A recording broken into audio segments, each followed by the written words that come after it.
誰だわ。 Halo guys, selamat datang lagi di channel ini bersama gue, Reborn. Buat yang baru gabung, jangan lupa dibantu like dan di subscribe ya.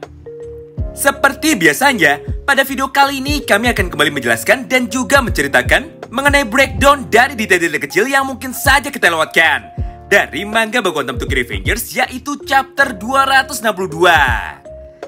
Kami yakin tidak sedikit dari kalian yang kesal dan juga kecewa, karena di penghujung manga ini, pada akhirnya tetap saja tidak ada satupun orang yang mampu melukai, apalagi sampai mengalahkan sang berandalan terkuat Sano Manjiro. Tentu saja semua hal tersebut membuat kita semua menjadi semakin bingung. Apalagi pada chapter kemarin, Hanma dan Sanzu yang sejak awal digadang-gadang sebagai sosok berandalan misterius dan akan menjadi musuh terakhir dari Takemichi, nyatanya Maiki malah lebih dulu menyerang mereka berdua dan mengalahkan mereka berdua dengan sangat mudah sekali. Padahal saat itu status mereka semua adalah rekan satu tim. Aneh banget bukan? Tapi tenang saja, karena pada video ini kami akan mencoba menjelaskan mengenai semua kejanggalan yang terjadi di dalam chapter 262 kemarin. Oleh karena itu, untuk membersihkan waktu, yuk langsung kita mulai aja semua pembahasannya. Kita mulai dari breakdown yang pertama.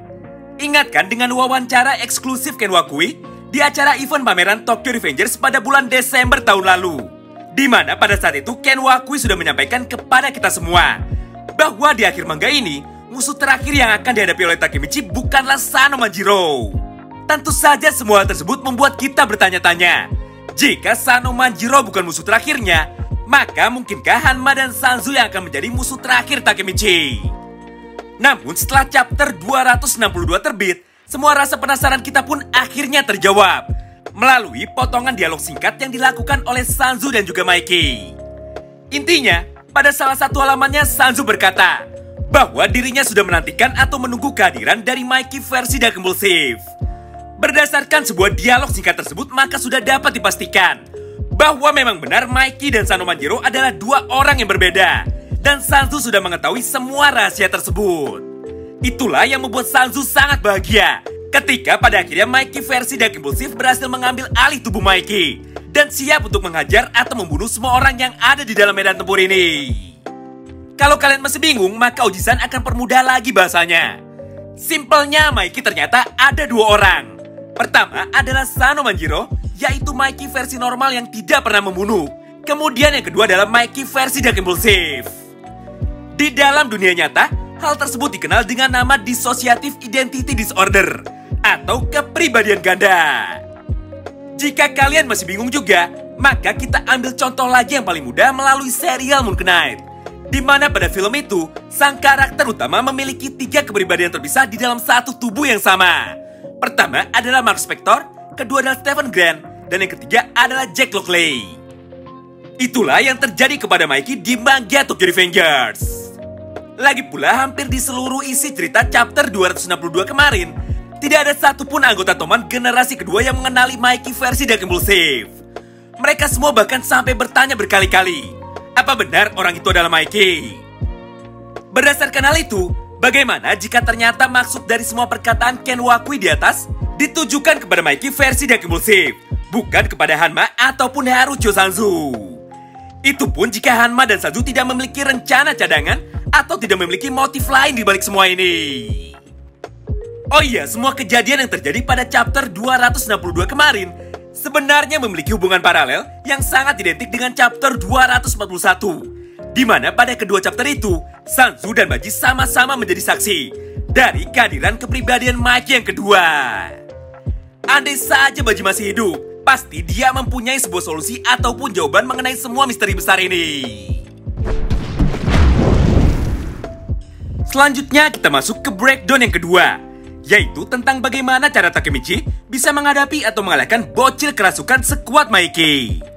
Sebenarnya jika kita lihat semua isi chapter 262 kemarin, Ken Wakui ternyata masih menyisakan beberapa cara yang mungkin akan dipakai oleh Takemichi pada beberapa chapter ke depan.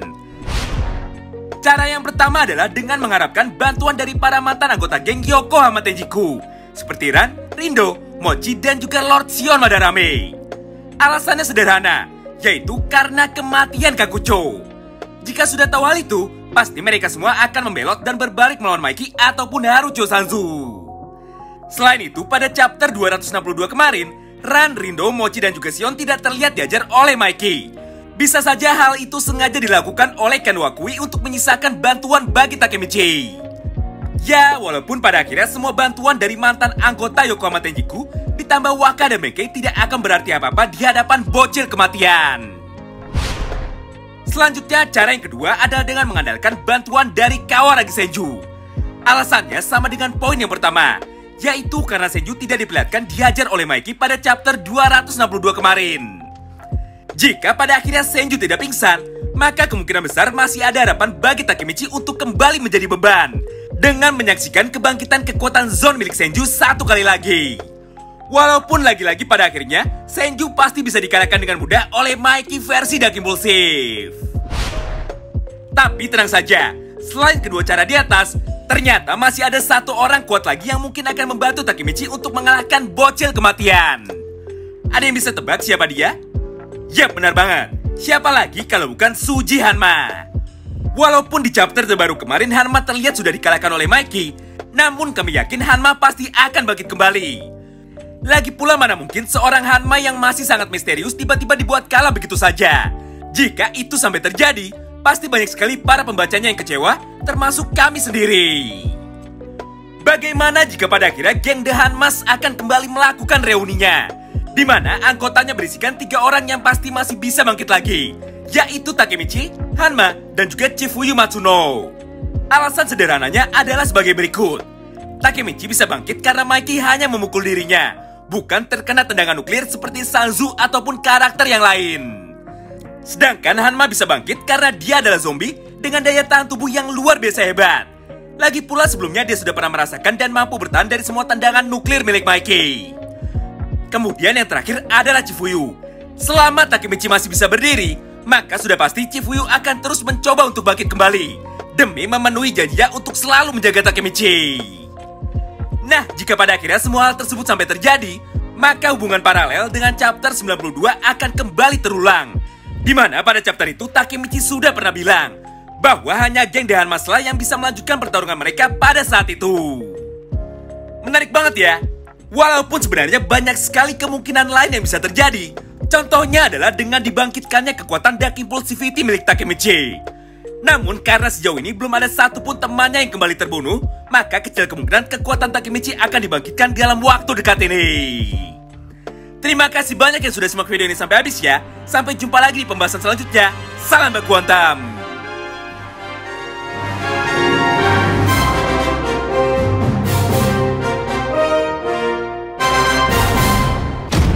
Yare, yare da wa.